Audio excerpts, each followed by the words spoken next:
filmed on the night of, and I'm also going to be using the results articles from Fightful to make sure that I do not miss any segment or anything. And while each segment is going to be in my own words, I will have the result pages that I used as reference in this video linked down below. So with all that said, let's get started. Seriously, has anybody gotten a hold of Sean Rossap yet about getting a fucking dark mode on this damn page, on this damn site? Jesus Christ. Anyways, so Raw starts off with Roman Reigns in the back with the Usos, and he's like, hey, thank you guys for being here, just want to talk to you about this Jacob situation. And then he just goes, I don't get it. He's like, he had 2 years to come up to a plate when I wasn't around. But now that I'm back on top, he thinks that now's his time to just, become champion. And then Jimmy's just sitting next to him going, listen, Oos, I'm not disagreeing with what you're saying, but I'm also not disagreeing with what he's saying. He does deserve everything that he lists up. The house, the better school for his kids, the luxury life, all that. And then he goes, but it shouldn't come at your expense. He's like, and Roman's like, right, yeah. And Jay's like, there's a reason why we didn't want him around. There's a reason why, he's dangerous. And he looks at Roman and he's like, he's trying to become tribal chief and this and that. He's like, no, it's not all that. He's like, no. This is why we didn't want him around. This is why we spent so long avoiding Jacob. He is dangerous. He's unpredictable. And there needs to be consequences. You're the tribal chief. He should be acknowledging you. And Roman's just like, thank you, gentlemen, for your insights on this. I will chew on it before talking to Jacob tonight. Then they cut to the arena, and Rollins comes up. And Rollins comes out, the whole, whoa, the whole shebang, Monday Night Rollins and all that, and immediately he's like, he calls out Braun Breaker, and he looks at Breaker and goes, so why'd you do it? Why? I gave you everything.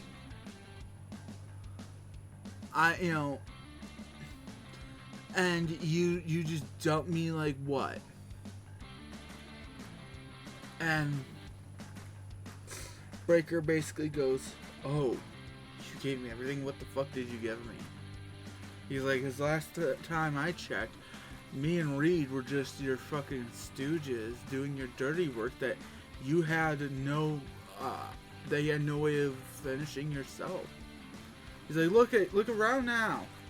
You don't have any fucking friends. You have nobody around you. No friends, nobody to back you up, nothing. You're alone. Then Braun turned around and went, I didn't need you. I never needed you. What I needed was him. And he pointed to Paul Heyman. And freaking Rollins goes, him? Him. You needed him. You know, that, oh god, what the fuck was the phrase he used? or dried up sack of meat or something like that. And then he's like, "That's what you needed?" And then he proceeded to say something like, "Look around. Look at what you got. Look what you had under me. You had everything. You had, and now what do you have?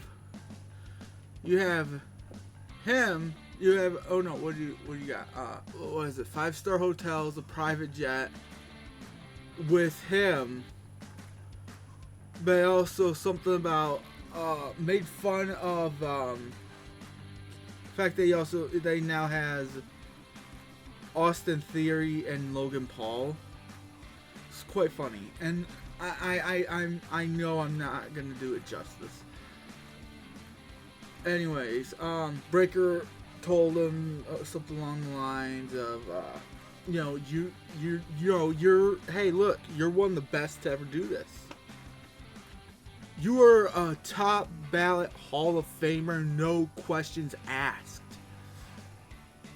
You are the best. He's like, I would rather face off somebody, against best in world stuff, somebody that claims to be. But he says, you're the best at being number 2. And Rollins looks at it. Rollins, after challenging Braun to a match at Backlash, looked at him. Oh, by the way, Steiner, keep in mind you're not even number 2 in your own family. And then they cut to the back, and Stephanie Vaquer got laid out by the ladies in Judgment Day. So yeah, so that's still going. And then we get to the Intercontinental Championship match. And it was actually not a bad match. Honestly, I was expecting... by the way, Ethan Page watched the whole match from ringside. It was that right after Penta and Rusev made their entrances,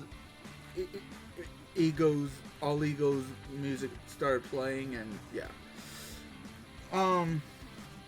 Then he was just standing there right by commentary watching, and yeah. Anyways, I thought there was going to be shenanigans. I thought maybe Javon Evans was going to attack Rusev or something. But no. Penta won. Penta won cleanly.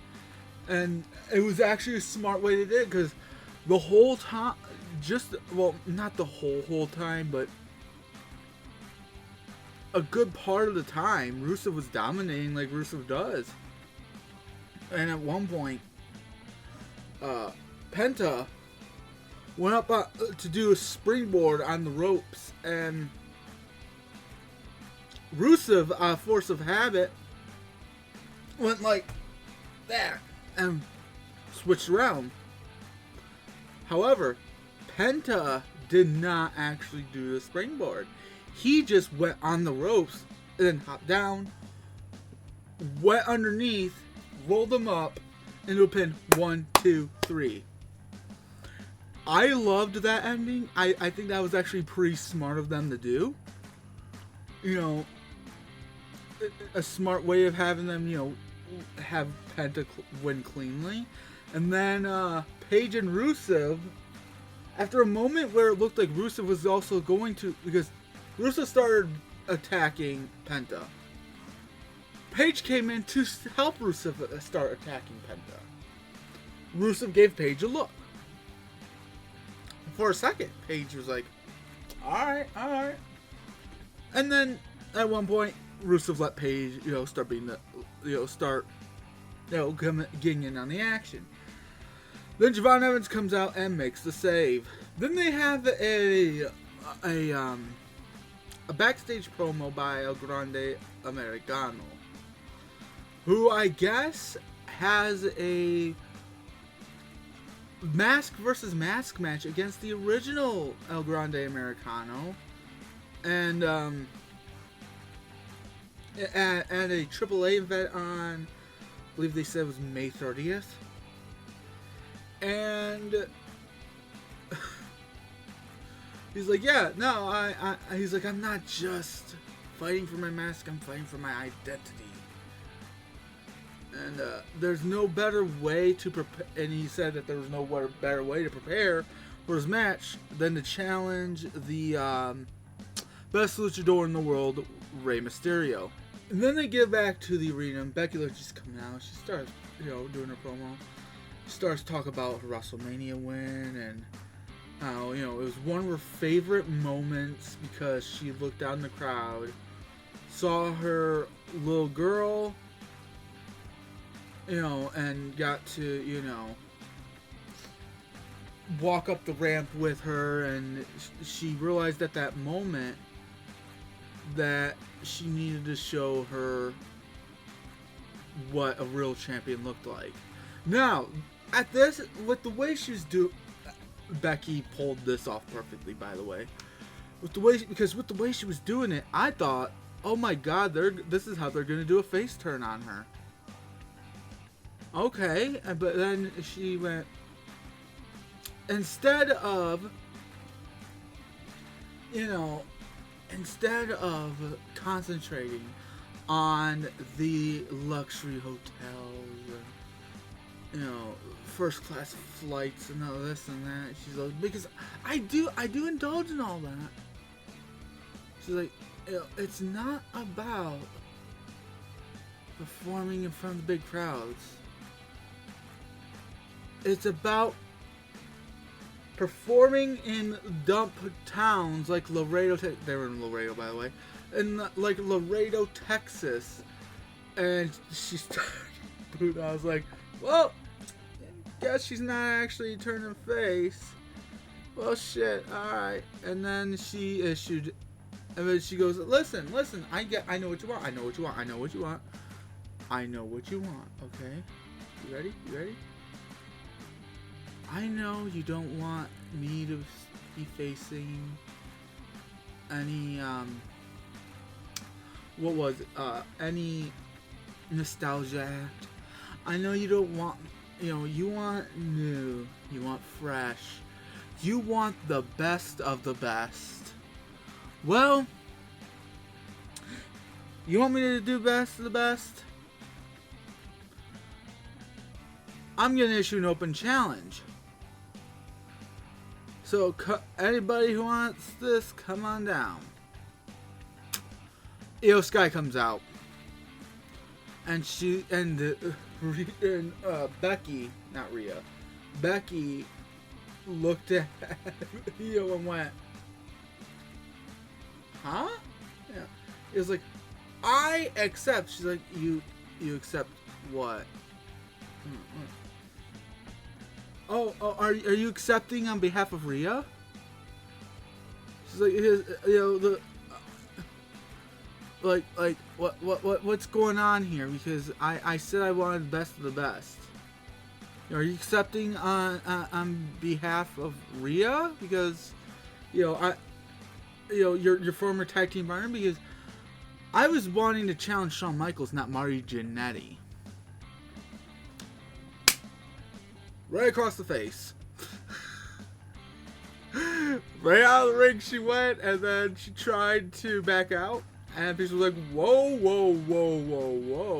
You did say that was an open challenge.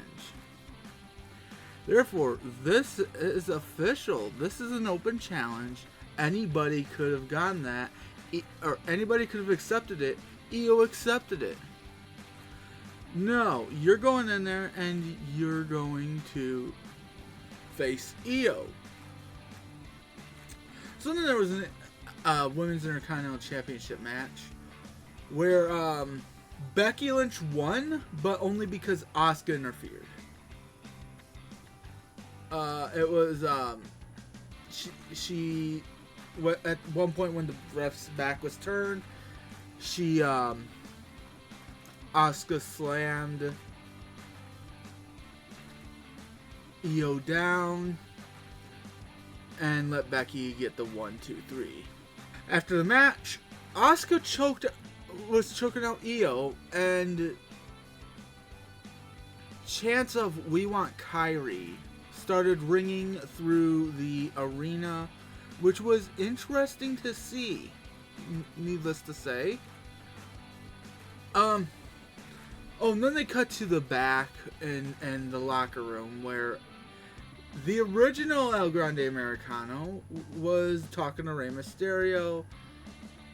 I'm trying to get him to back him up, hey, I know you're the best, but, can you back me up?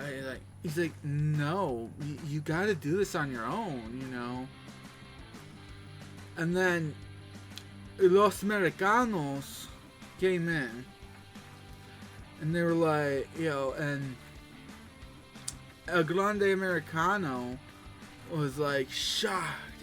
Oh, so you're talking to the enemy and da-da-da-da to Rey Mysterio, and he's like, look, I'm not taking sides here. You guys could, have to handle this on your freaking own. And honestly, I think I of those two, I think Kaiser should win, because he, in my opinion, had put a bit more into, like, no shade to Chad Gable, by the way. I love, that he established the character in the first place. Loved it. Doing a great job at it. But Kaiser has, the multiple costumes and, Los Americanos, and it's just creatively, it just seems like there's been a lot more put in with Kaiser. So I feel like because of that, they're gonna have Chad Gable lose the mask and have it be like, oh my god, it was Chad Gable all along type of situation, versus what the hell was Kaiser doing under the mask type, Anyways, Joe Hendry came out for a concert, and in the song he was talking about how he signed to Raw, and then oh god, what were the lyrics that he sang? At one point he goes, I respect the ruler, I acknowledge the OTC, but Adam Pearce, is that there is one favor you could do for me. You should fire Logan Paul or something like that. And he just kept singing that over, or like, he should fire Logan Paul, and over again. And the crowd just starts singing along until Logan Paul and Austin Theory came out, and freaking Logan Paul was throwing a huge ass hissy fit about, I am. It was great. It was great. And then they started attacking Joe Hendry, and the Street Profits came out, and yeah. Anyway, and then Grayson Waller, they cut this back where Grayson Waller was talking to Adam Pearce about how, he needs he needs some sort of opportunity here. Come on now. He's like, what the hell, man? Basically, he's like, well, what the fuck you like? What? Adam's like, what? He's like, well, you'd give opportunities to this person. He's like, hell, you'd give one to Opa Femi, wouldn't you? And Pearce was like, actually, yes, I would. Why would you give one to him? He just got here. Well, probably because he beat the Brock Lesnar and made him retire. Oh, yeah, he beat Brock Lesnar at the end of his career. And he goes, Oba Femi. He goes, yeah, Oba Femi. No, Oba Femi. And he turns around, there's Oba Femi, like, and he just looks down and goes, he just looks down at Grayson Waller, looks up at freaking, looks at Pearce and goes, me, him, match. And Pearce is like, granted.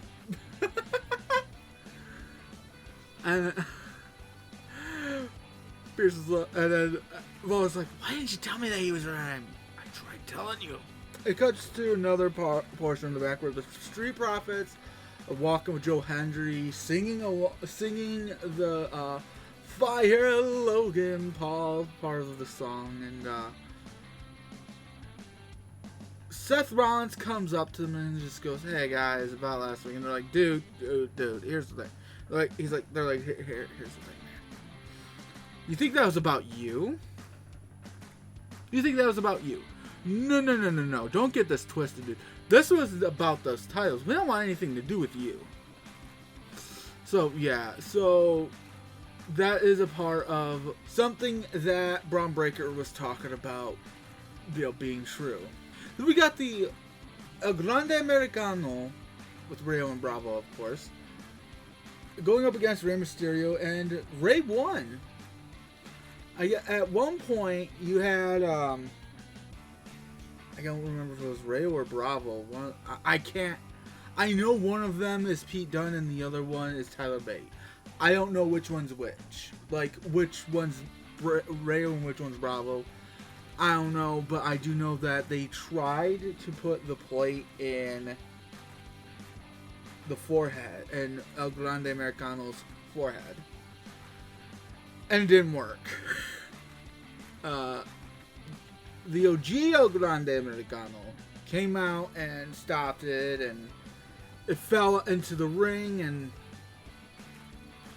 El Grande Americano got 619 to pinned 1-2-3, and then Rey Mysterio saw the plate on the ground, grabbed it, and went, no, this is staying with me. And then both of the El Grande Americanos started fist fighting. Then they cut to a vignette of Asuka where she was talking about how Io was like her biggest failure as a student, and saying that, I didn't fail you, you failed me, and all that. And, anyways, then Oba Femi versus Grayson Waller. This match lasted maybe 2 minutes. Like, I think Grayson may have gotten one hit in, and the rest was him getting his ass whooped and pinned 1-2-3. And then he grabbed the mic and went, "Hold on, there is something that Grayson said that was true. All of these champions have their challengers already. There's no, people need something to strive for. So, I'm going to take it upon myself. Start the Oba Femi Open Challenge. Anybody that wants to try to whoop my ass can try and fail." And he says, "I will punish anybody who does so, and there will be no respect met when he do." And oh god, yeah, no. So that's the thing, and it cuts to the Judgment Day, Clubhouse, and Liv Morgan looks. There's the girls there, and Liv Morgan looks at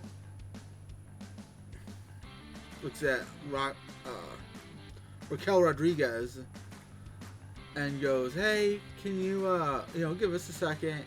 Want to talk?" "Yeah, sure." Leaves them alone, and Liv looks at Roxy and goes, "Hey, so I just want to talk to you, finish our conversation from before WrestleMania, right before our heads got clinged together. I'm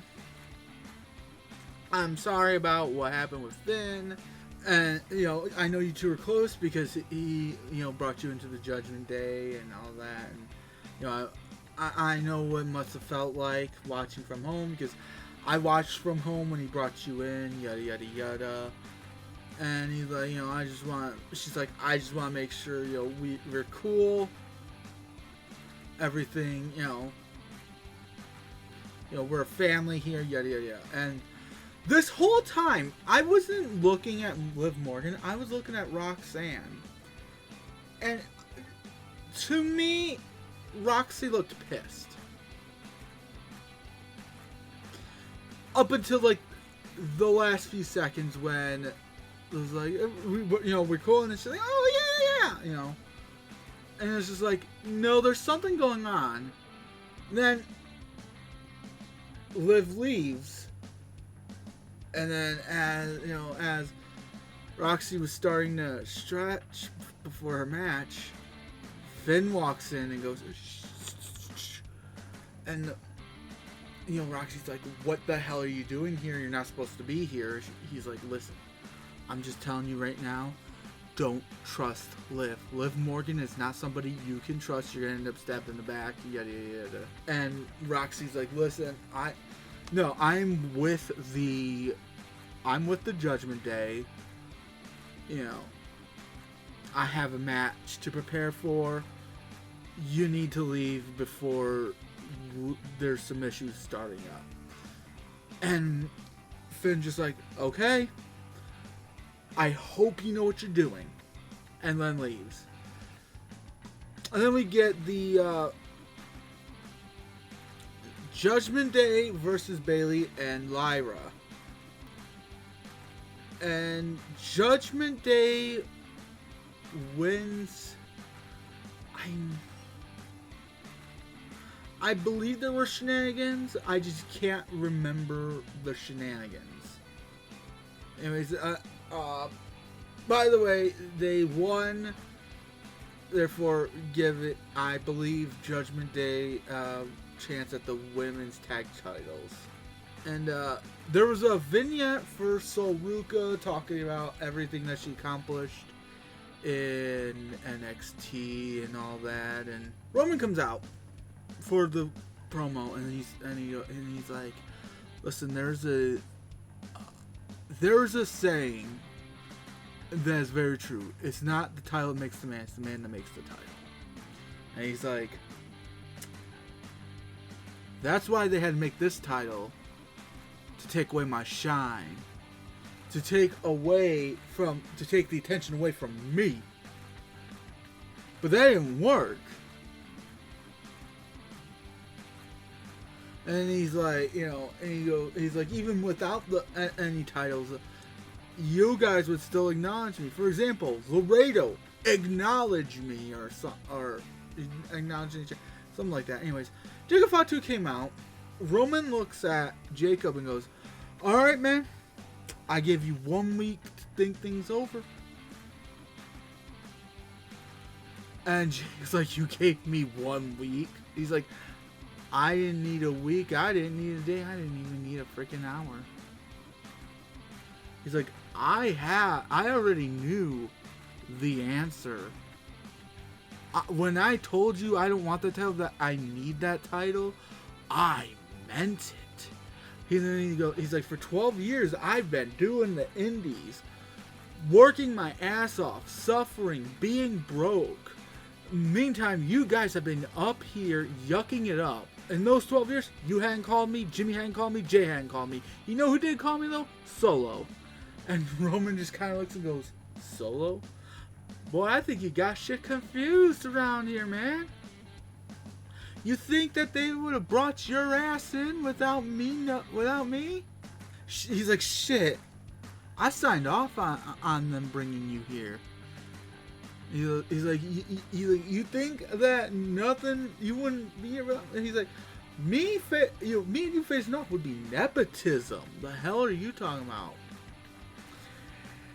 And that's when Jacob reaches over and starts choking Roman in what is, I believe, what commentary called the Tongan hold? Oh, Tongan Death Grip. That's what it was called. But yeah, choked him. Pretty much strangled him. And as he was leaving, and by the way, this whole time commentary's like, yeah, this is what Jimmy and Jay were talking about. How unpredictable how unpredictable Jacob can be. This, yada yada yada, and then Jacob was just like, I'm taking everything from you. Alright, so now we're getting to WWE NXT. Now, full disclosure, I'm talking about this on Wednesday night instead of Tuesday night, so some things might be a little fuzzy.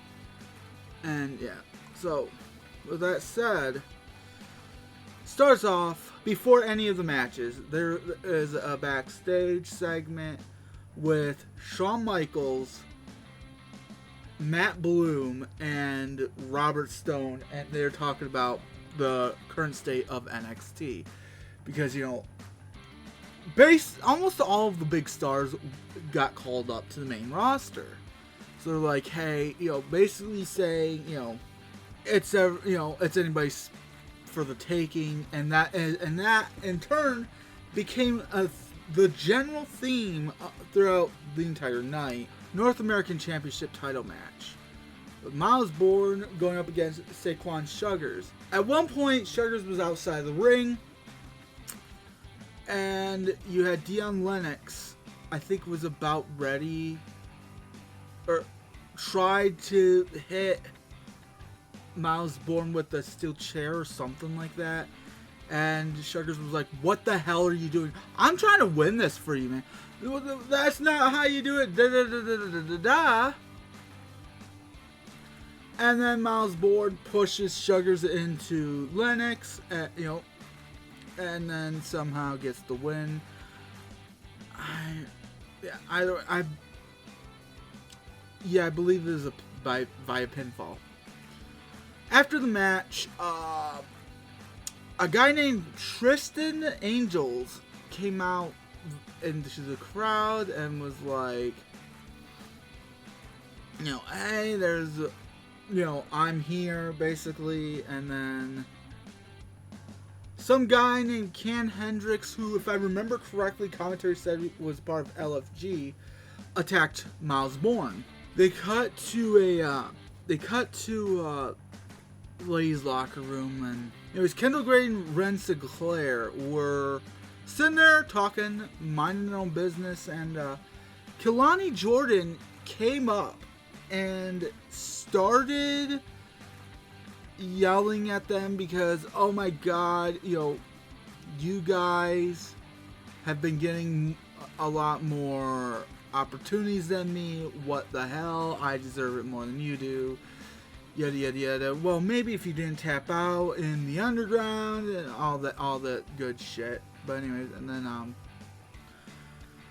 then they cut to the ring where Tony D'Angelo is cutting a promo about, hey, over the years of being here, if there's anything I know, if there's anything I found out, it's that people come and go.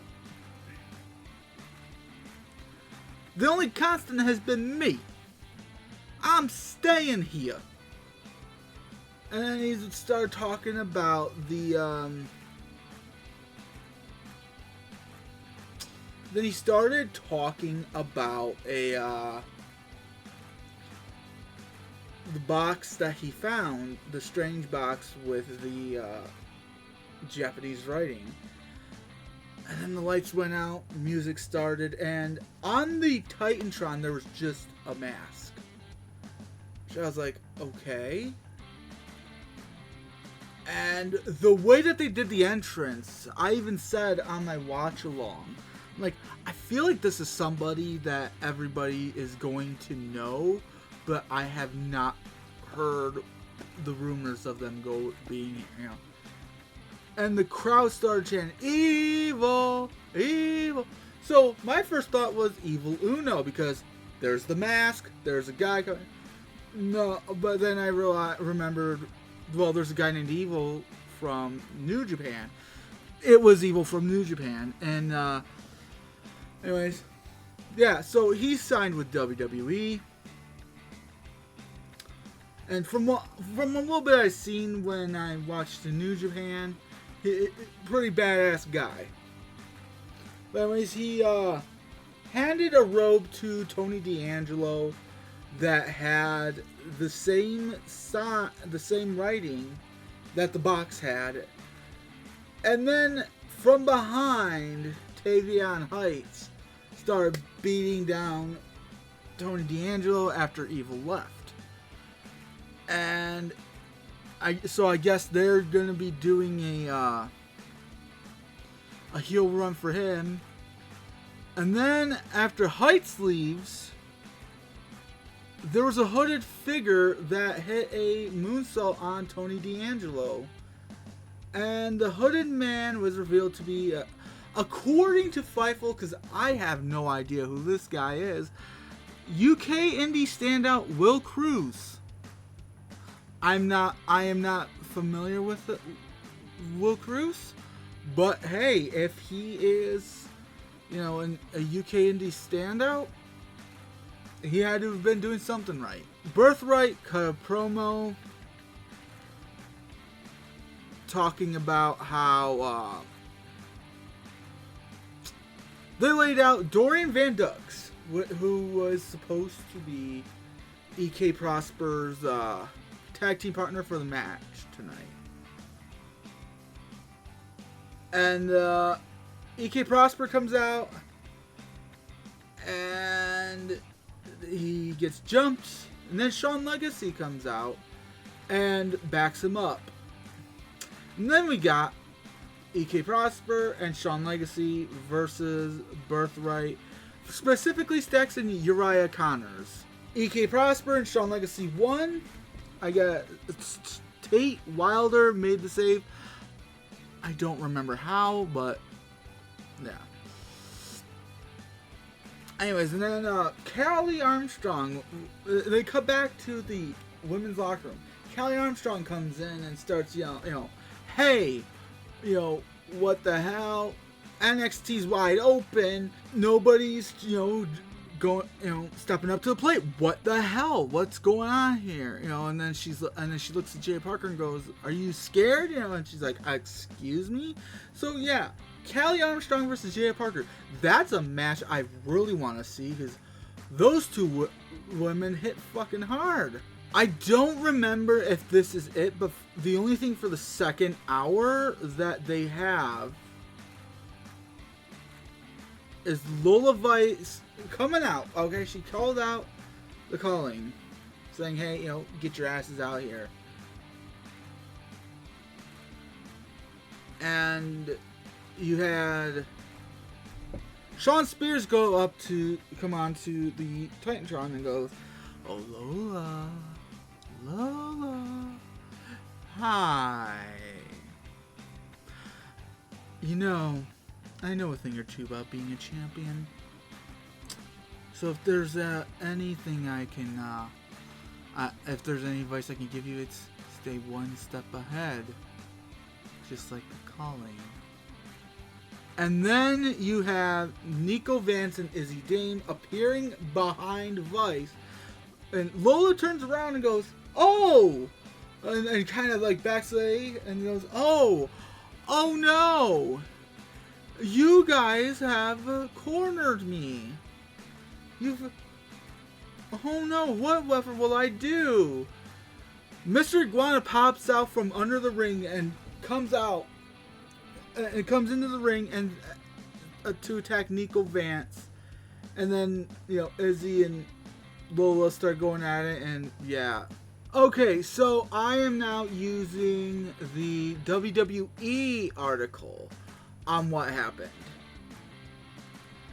And I was right. I don't know if this was a total, oversight on Fightful's part, or, what happened there, but after the Lola Vice Mr. Iguana segment, we had, Lizzie Rain coming out and making her debut. Now, Lizzie Rain is an 80s rocker girl.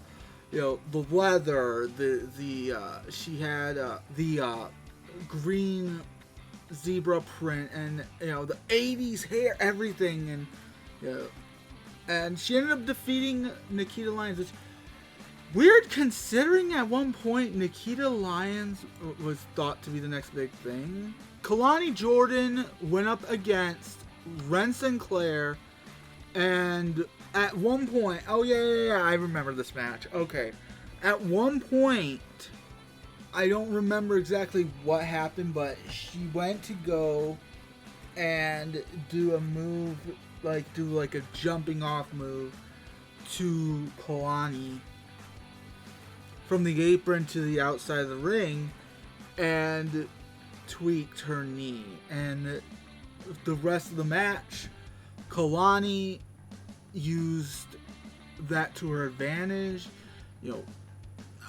did everything she could to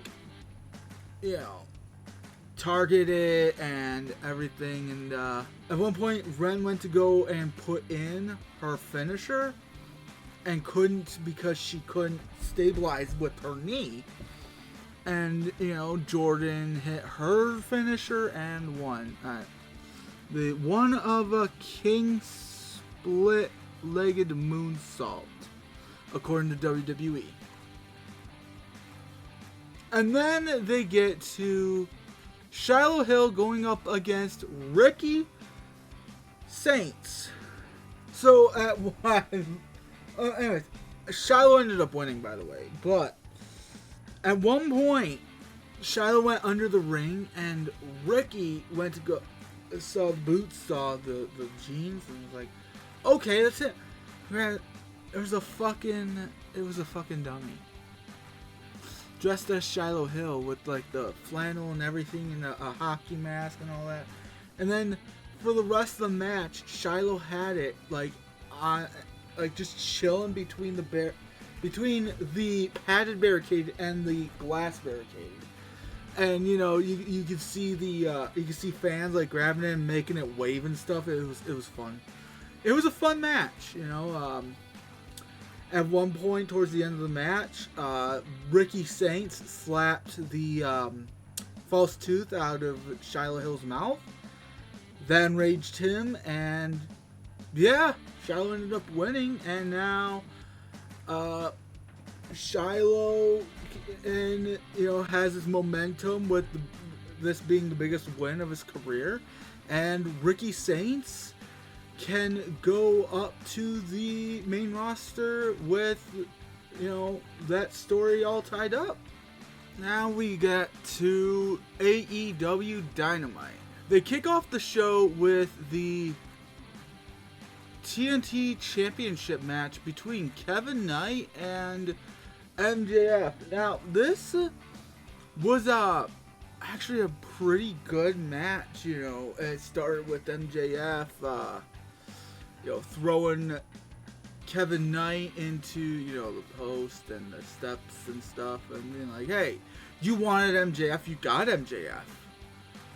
And then MJF showing off his moves and all that. And then, but at one point, MJF got frustrated, went outside the ring, grabbed the TNT title, brought back in, and the ref was like, no.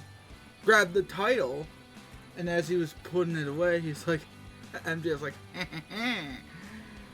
reached into his tights, grabbed out the Dynamite Diamond ring to put it on, and because he's right-handed, I'm like, I don't. Anyways. Wait, is he right-handed or left-handed? Anyways. He went to go punch Kevin Knight, and Kevin Knight dropped down, and wham! Right in the groin. And then rolled him up into a small inside cradle. For the 1, 2, 3, and Kevin Knight's still your TNT champion. After the match, MJF, out of embarrassment, started to attack Kevin Knight. And then you had Darby coming down from the rafters, a la Sting style. As, after Darby makes the save, MJF's like, give me my match. Give me my title match. And Darby's like, no. He's like, no, I told you not until you put something on the line. However, you know who has earned a title match? And then MJF's like, me! And then Darby looks and goes, Kevin Knight. And then, yeah. Brody King appears and was like, hey, sorry to tell you, bud, but you ain't gonna be facing Darby. You ain't gonna be facing Kevin Knight next week. You know, defend that title against Kevin next week. I am. And walks out. Then we have the Brawling Birds, which is the tag team name for Jamie Hayter and Alex Windsor. Alex Windsor, if I could speak, that would be lovely, don't you think? And Emily J and Jordan Blade. Now, just the names alone, you can tell who won.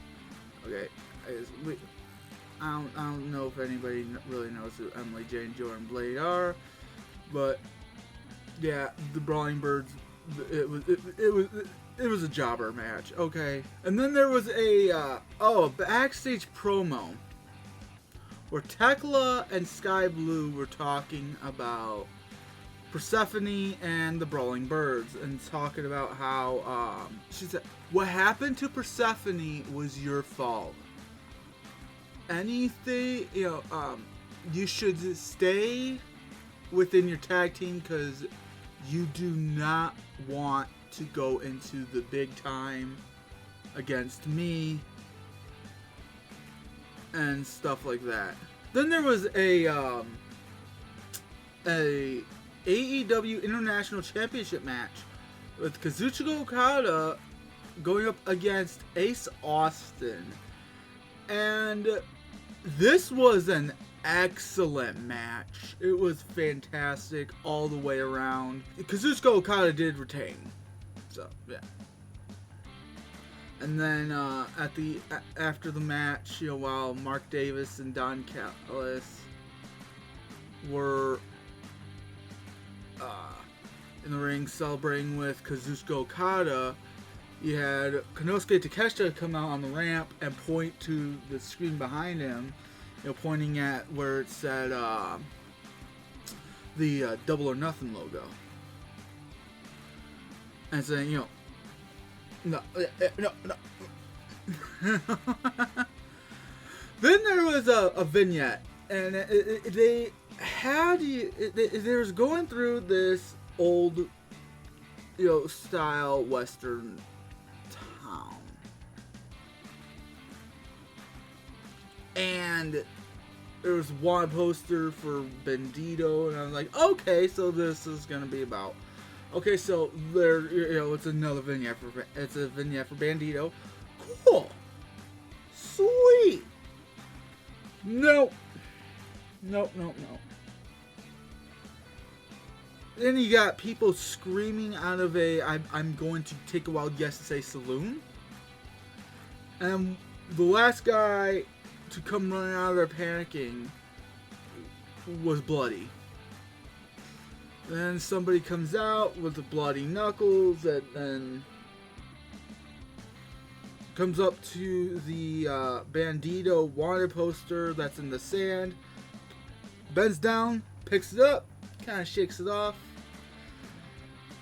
And then that's when you see Prince Nana hand Swerve Strickland the torchlighter, and he lights the poster on fire, looks at the camera, and starts laughing. So yeah, I guess Swerve Strickland versus Bandito is going to be a storyline now. And then they take you to this cramped little, almost like a boiler room style room, where the Death Riders were practicing on wrestling mats. And when I say wrestling mats, I mean like Olympic style, like high school wrestling type of mat, like like the training mats and stuff. And they're just kind of throwing each other around. And, Ospreay comes in. Will Ospreay comes in. And Jon Moxley's all excited. It's weird seeing him with emotion that isn't pissed off. But he was excited. And looks at Ospreay and goes, I'm gonna need you to drop everything. And Will just looks at him and goes, huh? What the fuck are you talking about, you know? And he's like, everything up here that clouds your judgment, this right here, everything that clouds what, you know, or everything right here that, you know, tugs at your heartstrings or something like that. And then right down here, everything that you know, a sense of right or wrong or something like that. And he's like, yo, all of it's just excess baggage. He said something along the lines of, I don't produce miracles, but I always see things through to the end, and all I ask for is that, you know, you do the same. And Ospreay's like, yeah, sure, you know. And then he's like, all right, let's get started. And then looks at the cameraman and went, this is proprietary, and shoves him off. And yeah. Anyways. Cage and Cope went up against RPG Vice, Rocky Romero, and Trent Beretta. And yeah, it was a nice match. That ended cleanly. And also, FTR was at ringside. And so this is the part that was not clean. So FTR's standing there chilling, you know. You got Dax, you got Cash, you got Stoke, and right next to them in the crowd, the conglomeration pops up, and they're just kind of chilling until Stokely looks over at freaking Orange Cassidy, who's sitting there, homeboy's just standing there eating popcorn, by the way. And yeah, Stokely goes swinging, and next thing you know, popcorn's flying as freaking Orange like bounced off of Stokely's head, and then there's a brawl between FTR and the conglomeration, and they take it through the crowd. And my favorite part was as they're going through the crowd, freaking you see Orange Cassidy with Stokely in a headlock and giving him a noogie as they're heading out. Oh, it was great. But anyways, after their win, because here's the thing, FTR, they left the tag titles on the commentary table. So Cage and Cope both took a title and to hold it up. Cage took one. Christian took one, and went to the ringside and was like, yeah. And then Cope grabs the bucket that Orange Cassidy bounced off Stokely Hathaway's head and put it on like a hat, and I'm like, what the hell, you guys? Oh, and before that, they once they won, because they're going into an I Quit match against FTR at Double or Nothing. Christian went out to the ringside, grabbed a steel chair, brought it in, took the little metal thing off the legs, handed it to Cope, and Cope's just like, okay.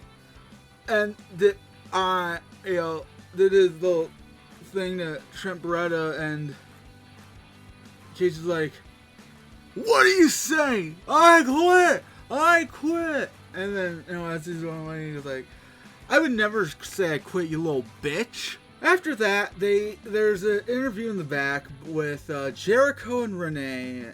And Renee's asking Chris, like, hey, what'd you think? I remember, I don't know why I mentally noted this specifically, but she's like, hey, what did you think of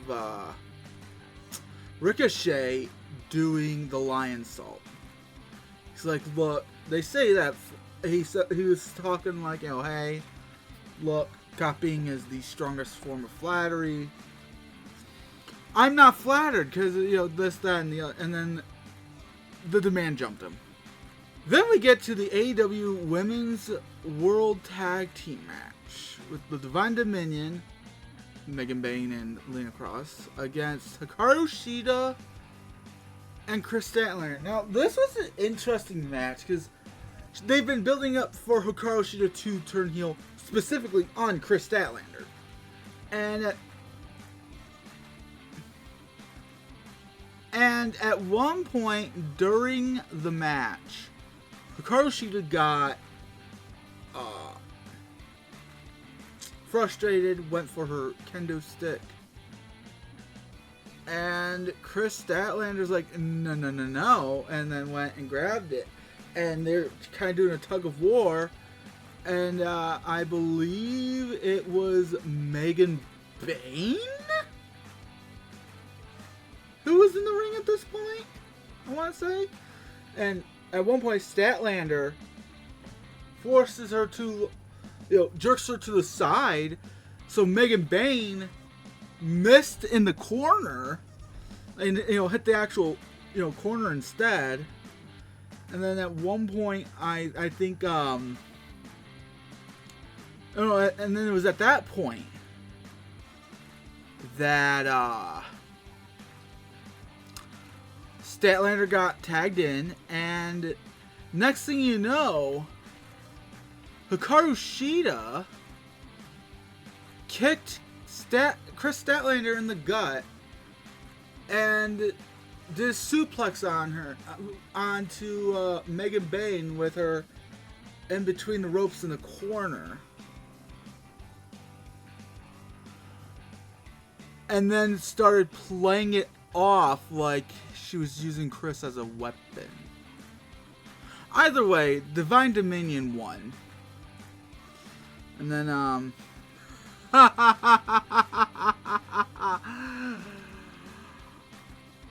then there's a thing, there's an interview in the back. Andrade Idolo is standing there with Don Callis. And you have MJF, and MJF looks at him and goes, "You're the reason." He looks at Andrade El Idolo and goes, "You're the reason Darby is champion right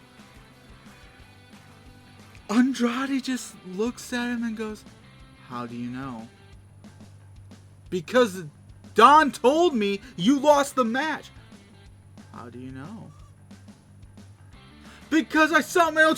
"How do you know?" And he's just like, I think Fightful has the correct wording when they say he basically rage baited them, and I'm like, I'm just sitting there like, is Homeboy trying to, gaslight him? But yeah, he was basically, giving that, rage baiting, yeah. And Don Callis was like, hold on here. Wait just a second. He's like, listen, you're more valuable to us. He looks at MJF and goes, "You're more valuable to us as a champion." He's you're the money earner. You are the money earner, and yada yada yada. You're better off with title. It'd make off business. Da da da da. Basically, Don had to be the voice of reason, and when Don Callis is the voice of reason, you know shit's going down. And then they cut to in the ring, Roosh defeating some jobber named Stephen Fort. And then he said that what happened to Fury or Fort or whatever will happen to anyone who gets in his way. Honestly, I think that this match happened so quickly, I don't remember actually watching it. I think I might have been talking to somebody in my chat, to be completely honest. But either way, then they cut to an interview that Renee was doing with the Ops. And Samoa Joe basically told Will Ospreay, hey, they're basically putting you in the position that you were in before. We saved you. And, basically trying to get him to join the Ops. FTR was doing a promo backstage. Well, Stokely was doing a promo with FTR to either side of him. And he basically went, hey, why? I think he was talking to Orange Cassidy. He said, hey, why don't you and I think he said Dax Harwood go one-on-one Saturday or next week or something. And if you win, you and one of your buddies gets to face FTR for the tag titles, but when Dax wins, we get to face you guys for the trios titles. And then he goes, oh, and by the way, I know you want to see me. You want to face me in the ring? Yeah, no, not happening. And he's like, yeah, no, Tommaso Ciampa comes in and is like, yeah. So if Dax Harwood wins, FTR and Tommaso Ciampa get to go up against the conglomeration for the trios titles. The world title match between Darby and Brody. Oh my god. This was great. The ending was fantastic too. So, at one point, Brody was dragging Darby in the on the mat out, on the floor outside the ring. Darby was like grabbing and ended up holding on to the end of a mat. So as Brody was dragging him, more and more of the cement floor was being exposed. And at one point, Brody King was on the apron. And by the way, during this match, it showed Kevin Knight out in the crowd watching the match, and it showed MJF out in the crowd watching the match. But anyways, and Brody was on the apron, Darby was in the ring. He was, beating each other, and just as it looked like Brody was about to, lift Darby over, slam him on the the concrete flooring, and Darby slipped between Brody's legs and powerbombed him onto the cement or concrete or whatever, and then went up onto the top rope. Coffin dropped him outside of the ring. Got him in the ring. Coffin dropped him 2 more times. Pinned 1, 2, 3, and Darby Allin is still your world champion. Well, it's still your AEW world champion, I should say. Now we're on the TNA Thursday Night Impact. By the way, before I forget, the second half hour of TNA was a bit kept buffering and was a bit skippy with me. So if there's anything that I missed, like any major detail I missed, you might hear from someone else from that timeline, it's because of that, and I do sincerely apologize. Start off which start off with Jeff Hardy versus Vincent. And during the match, the lights actually went out right as Jeff was on the mat,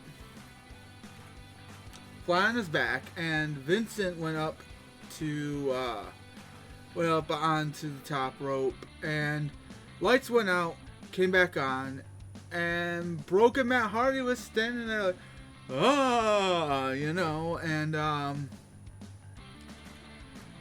lights went back out, turned back on, roles were reversed, and Matt was gone.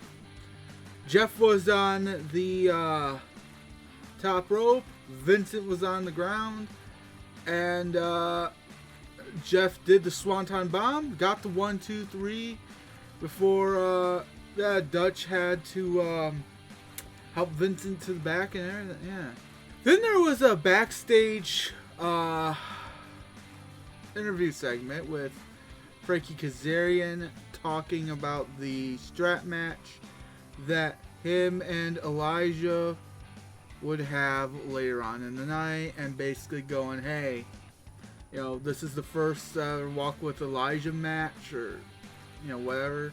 I have a ton of experience with firsts here. I was in the first X, I was in the first Ultimate X match. I was in, I was the one that won the first of this match, and it was a different match, not the Ultimate X match or whatever. I was the one that won the first of this match. I'll win this one. And then we got Mustafa Ali versus Adam Brooks for the TNA International Championship, where Mustafa Ali retained in a match that, from what I could see of it, seemed pretty good. Eric Young challenged EC3 to an Anything Goes match next week, talking about how, hey, I've changed, I've evolved, you haven't, let's fight.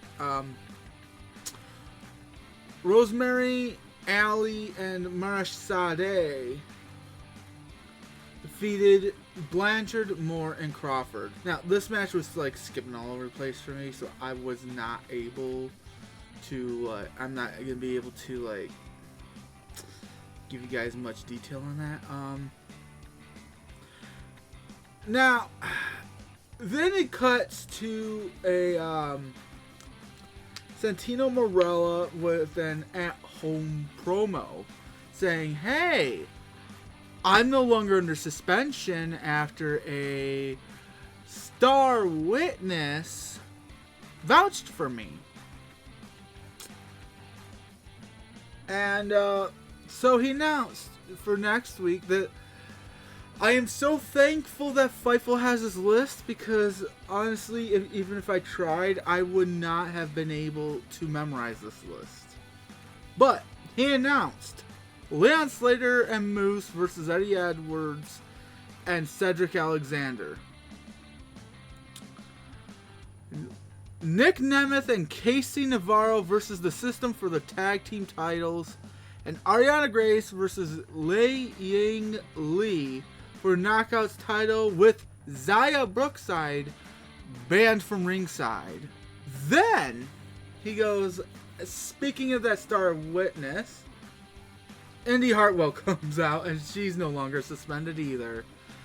And then she comes out and basically goes, hey, I still have unfinished business here. Hey, yo Ariana, me, you, title. So yeah, they cut to a shot of Mike Santana in the back right after the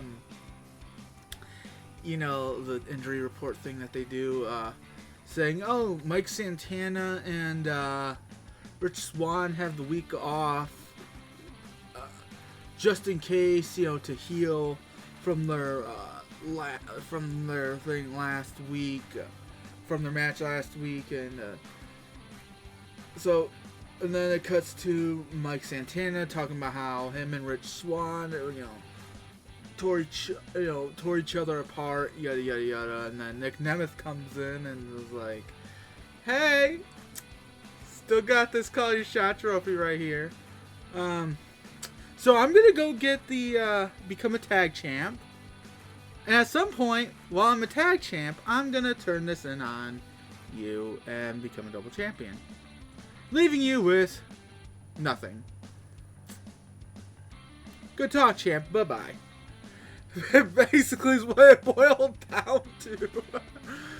Oh. It cuts to in the office. Daria Ray was on the phone with higher ups in of TNA, going, "So Santino's no longer suspended." Okay, understood. And every match that he just made is official. Okay, understood. What about Indy Hartwell? Alright, so she's no longer suspended either. Understood. And then Indy comes in and is like, "Hey, glad to be back." And Daria's like, "Listen, I know you're the star witness behind Santino no longer being suspended. Keep in mind your contract's almost up." Then we have Mr. Elegance versus the Hometown Man. By the way, I have not said this on here before, but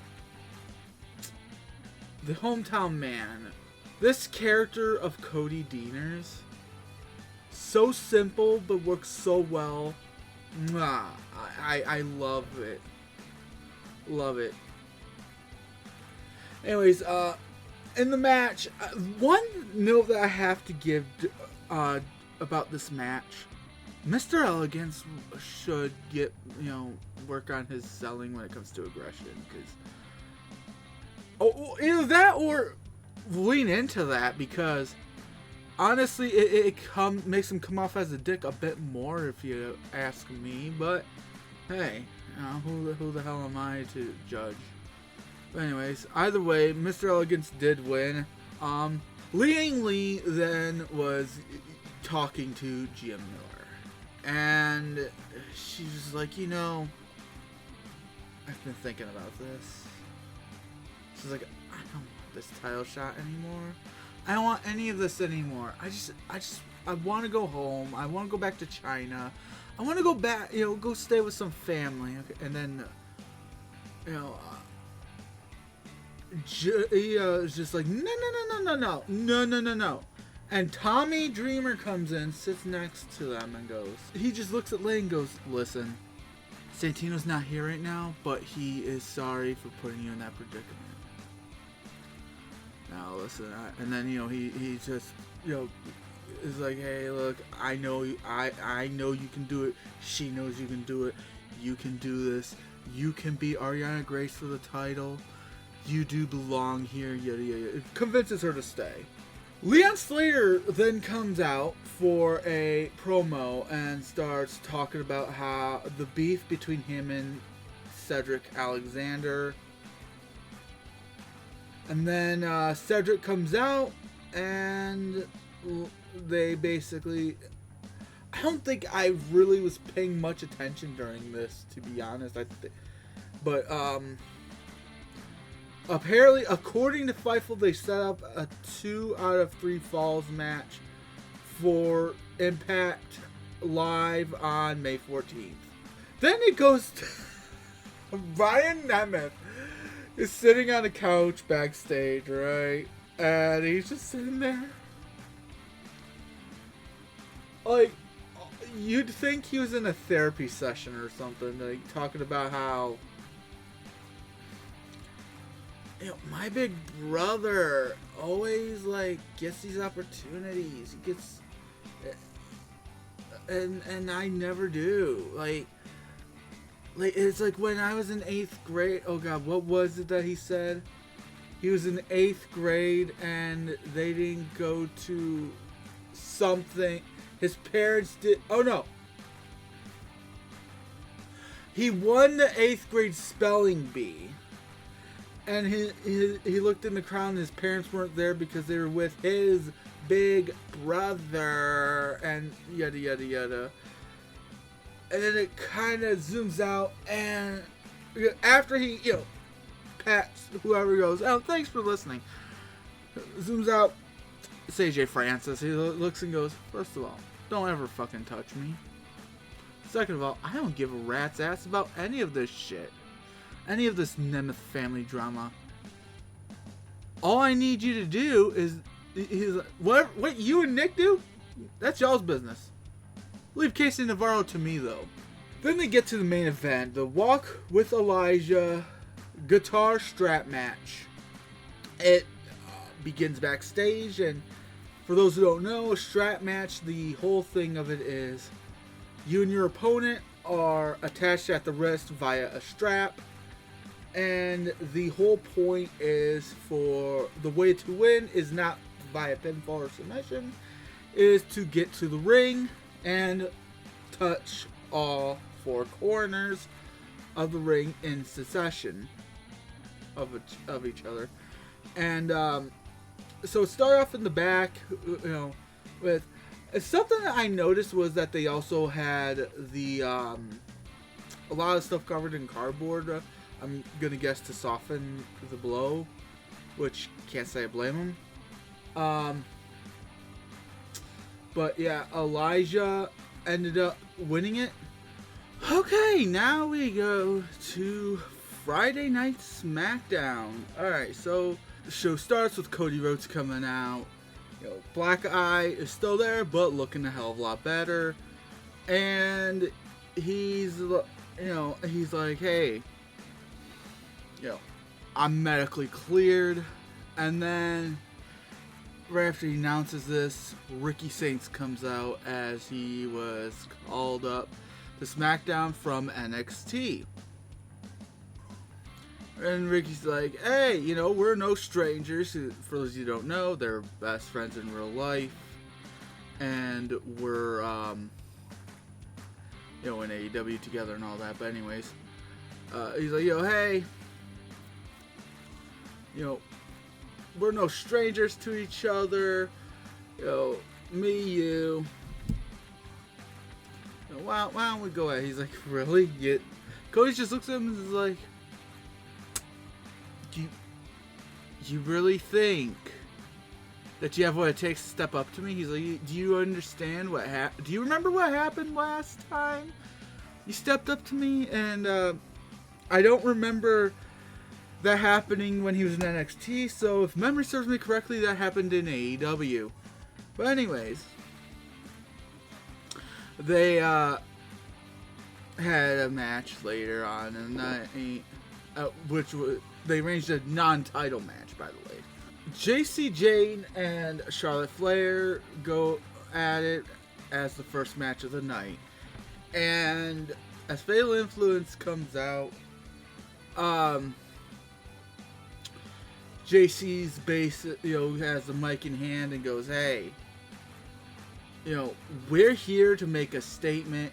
What better way to make a statement than to, beat down all of your favorite legendary women, and who better to start with than Charlotte Flair." JC wins the match, and with, I believe, the help of Fallon and Laney. And after the match,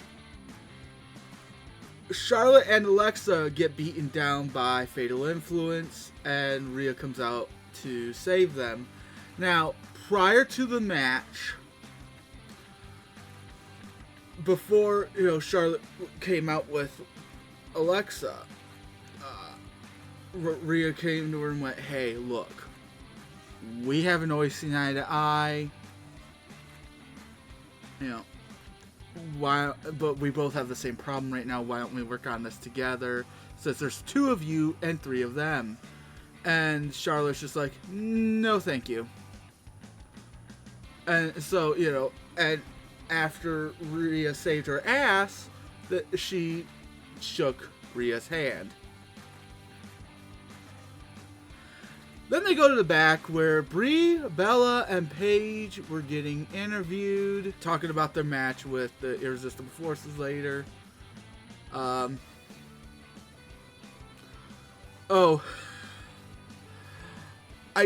don't think I was paying attention this whole time when this happened, but so Damian Priest comes in to a conversation R-Truth was having with Fraxium. I think he said something about I think R-Truth was talking about something about valuable possession or most valuable possession or something like that. Priest just comes in, looks and goes, oh, you want he looks at Fraxium and just goes, oh, you want a title shot? You got one. And they're like, wait, we're getting a title shot?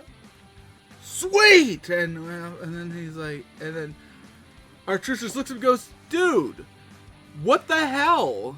He's like, what? You're gonna sit there and tell me that's not what you were talking about? No! Then what were you talking about? Taxes! You're giving advice about taxes? Yeah! I'm the best at it! Now I gotta go change and get ready for a match. He just got wandered off. It was great. And then they shoot to a thing where... So, Miz and Kit Wilson were trying to pull a prank on Danhausen. Where it was like a briefcase full of money. Danhausen opens it, and a bunch of flour comes up into the face. And, yeah. Anyways. And, I think Miz said there was like 10 grand or something. I don't know. Or 100 grand or something. But anyways, and Miz is like, oh wait, there he is. And they go and hide, and Danhausen, and there's a sign pointing to the briefcase saying human monies on it. And Danhausen's like, ooh, human monies. Goes up, opens it, grabs 4 stacks of hundreds, and goes, 400 human monies. Oh, I can buy so much with this. Closes it and walks away. And Mrs. like, he just walked away with $4,000 of my money. What the hell? And then he looks at it and is like, what the hell? It didn't go off. Da da da da da. Opens it. Poof! Goes off on both of them. Then we get the tag team title match between R-Truth and Damian Priest and Fraxium, where R-Truth and Damian Priest won, and then got beat up by the MFTs. More specifically,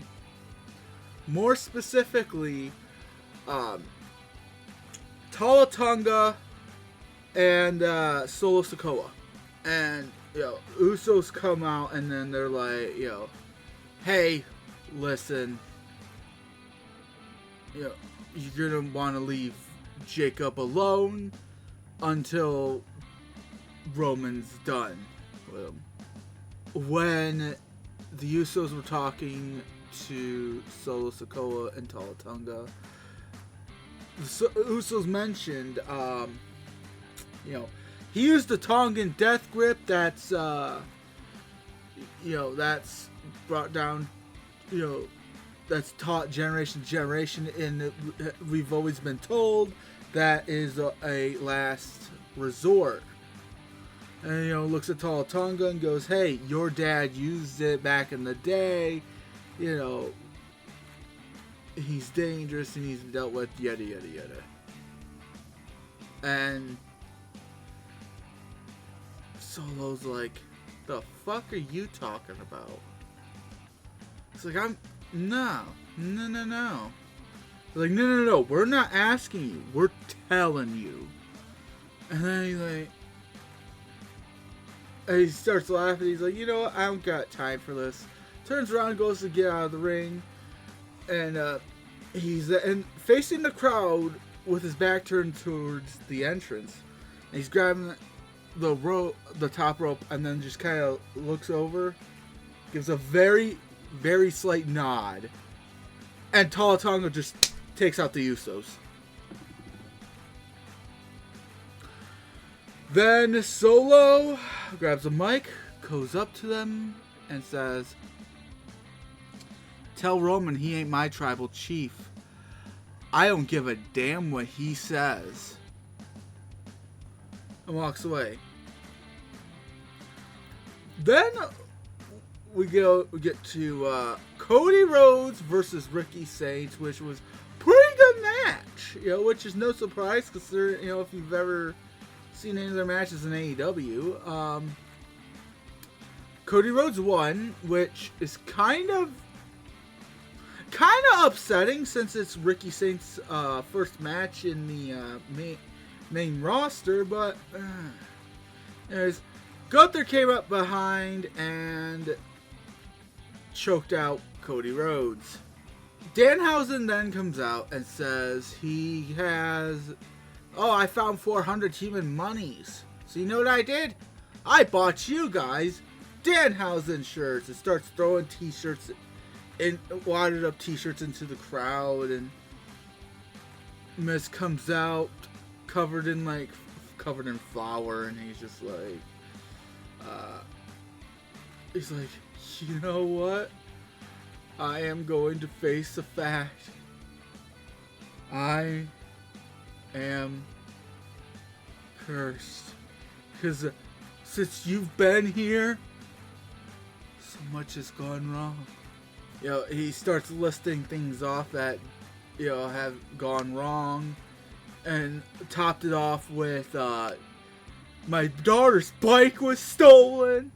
And then the house is like, why you all dirty? I don't want to talk about it. Gets the ring, looks at Danhausen and goes, I can't believe I'm about to say this.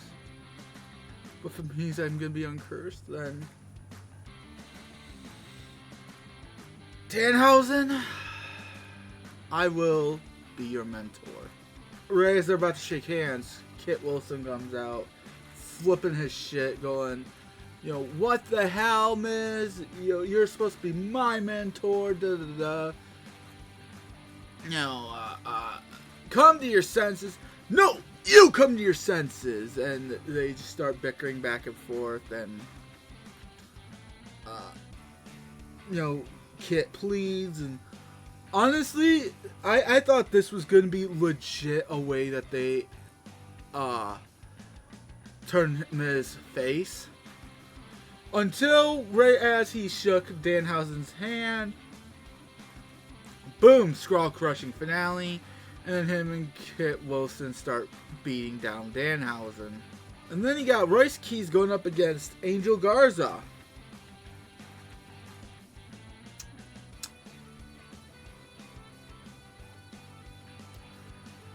Yeah, just hearing those names alone, you know how that went.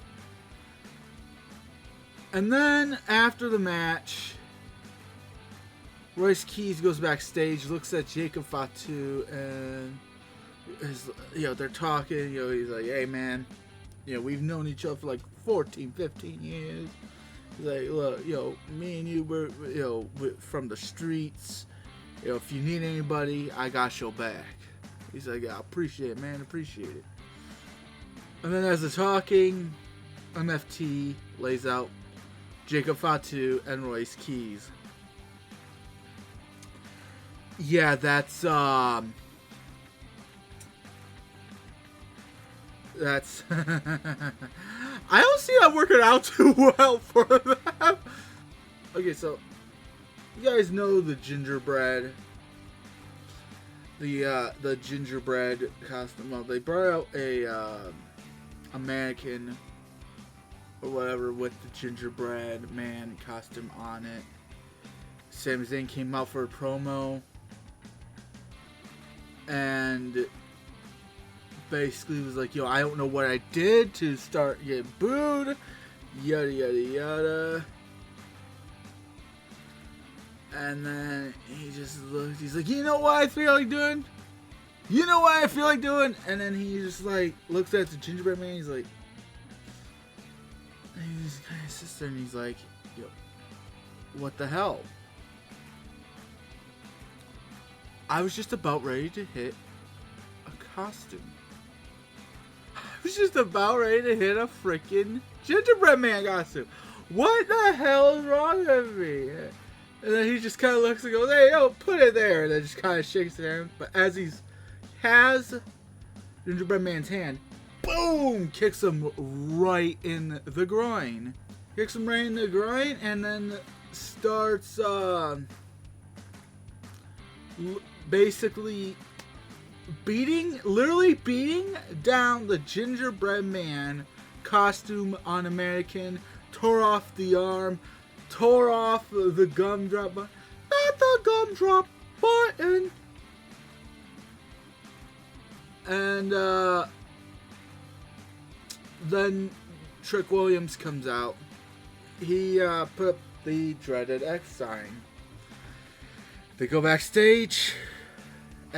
Outside the trainer's room, Trick comes out and they're like, hey, any word? He's like, man, I don't know, it ain't looking good in there.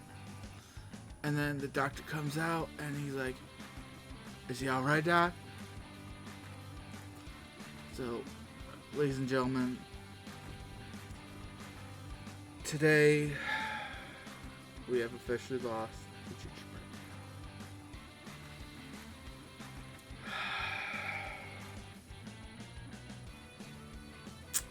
Sad day. May rest in peace. Women's Tag Team Championship match. Paige and Brie Bella retain against the Irresistible Forces, Nia Jax and Lash Legend. Oh yeah, I remember how. Nia Jax was about ready to do her, I can't remember the name of it, but of what she does in the corner where she drops down. Paige comes up, kicks her behind the legs, and she kind of falls, and Brie Bella counteracts it with like a pin or something, and 1, 2, 3, and yeah, or Brie gives her her finisher. I don't remember 100%, but either way, Paige and Brie do win. Wait, what? Hold on. I have to look this up because I hold on. Apparently, this is not a typo. Okay, so I did not catch this. I I didn't catch this when he was making his demands, but Danhausen went to Nick Aldis and demanded a match against Adam Pearce and The Miz and Kit Wilson.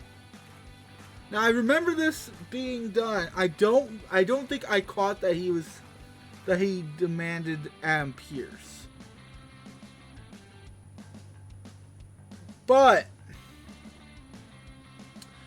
either way, it was granted as long as Danhausen finds a partner.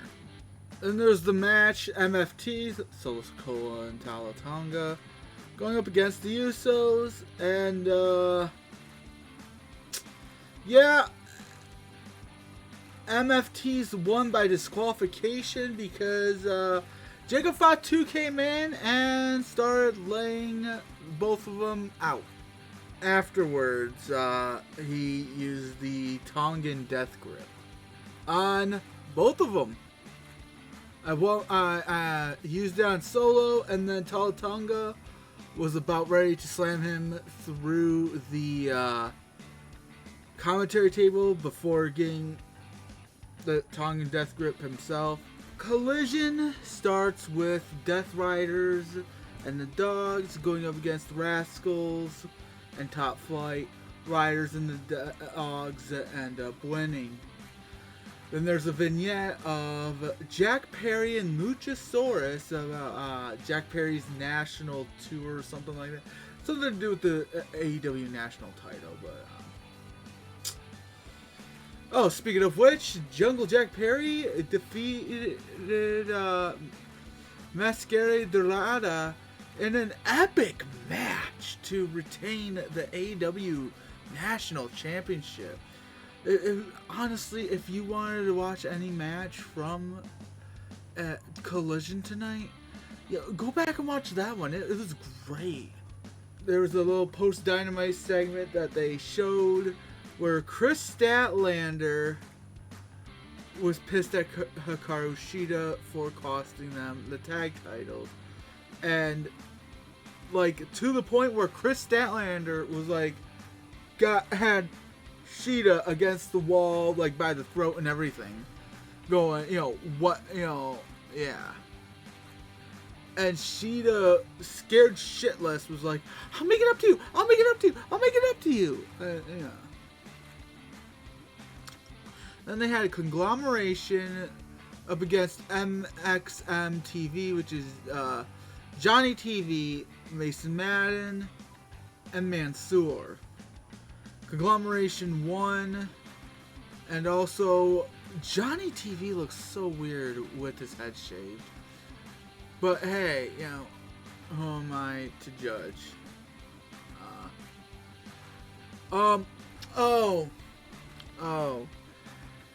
And this is also how I found out about the health issues of Rebel.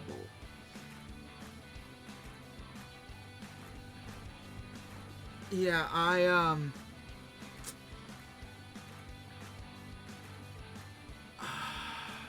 man.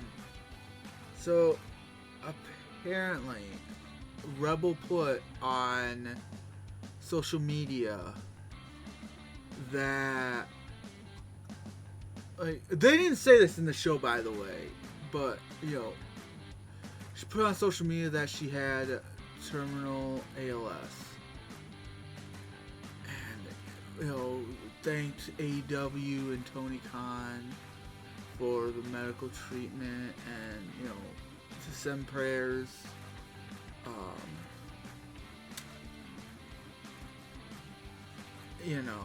to send prayers for a smooth transition, basically. And it was just, man. So all the prayers and well wishes to Rebel, and I hope everything goes well, sister.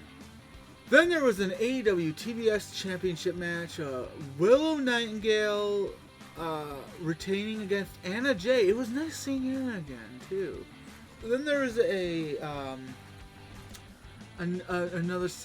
another backstage interview segment with Harley Cameron, Mia Shirakawa, and with Hikaru Shida and Chris Statlander, and she was like, see, I made it up to you by getting us a match against them. And they're like, really? Mia said something like, where were you when Tony got attacked, or and yeah. By the way, there was a no physical contact agreement during this. The Bang Bang Gang, Juice Robinson and Ace Austin, defeated the Death Riders, Daniel Garcia and Wheeler Yuta. And after the match, the Death Riders started attacking Juice and Ace before the Gunn brothers came back and made the save. And yeah, by the way, also, that was also a hell of a match too, just saying. But you could tell Wheeler Yuta learned a thing or two from Mox with the blading. But anyways, Divine Dominion, Lena Cross and Megan Bayne, they were in an interview, a backstage interview. They're sitting there intimidating the interviewer and basically saying that the only way that they can lose is if God himself struck them down. Sky Blue came out and defeated a jobber named Nixie XS. The AEW TNT Championship match, Kevin Knight retained up against Punk. Thank you all so much for watching. If you enjoyed this video, please, like, comment, subscribe, ring the notification bell. If you were a gamer just like I am, click on the little icon up there, go subscribe to my gaming channel if you are, and keep in mind, if you are into wrestling watch-alongs, I multi-stream wrestling watch-alongs on this channel plus my Twitch channel. Speaking of which, yes, I have a Twitch channel and it is included in my Beacons link down in the description below, which also now includes my Discord server link. So go ahead, go ahead and join the DXZ family over there. We're trying to get build up a community. And, I love you guys, and remember, if there is anything I want you guys to take away from any of my content, is that you're loved, you're valuable, and you are awesome just by being yourselves. Take care of yourself and each other.